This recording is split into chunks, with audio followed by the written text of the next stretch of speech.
బాధ్యత అనుకుంటే మోయాలనిపిస్తుంది.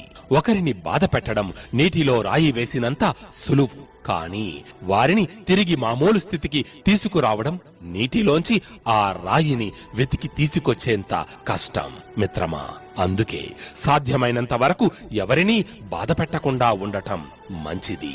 సంపాదించడం అందరికీ తెలుసు, కానీ ఖర్చెలా చేయాలనేది మాత్రం కొందరికే తెలుసు.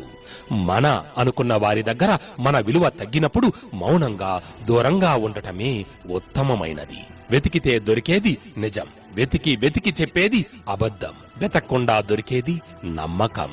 అందం కంటికి మాత్రమే ఆకర్షణ కలిగిస్తుంది, కాని వ్యక్తిత్వం మనసునే దోచుకుంటుంది. బాధలు అనేవి గాలి లాంటివి, అవి లేని చోటంటూ ఏదీ లేదు. నీ ఒక్కడికే బాధలు ఉన్నట్లు తెగ బాధపడకు. చాలా మంది అందులోనే ఉండి ఈత కొడుతున్నారని తెలుసుకో మిత్రమా.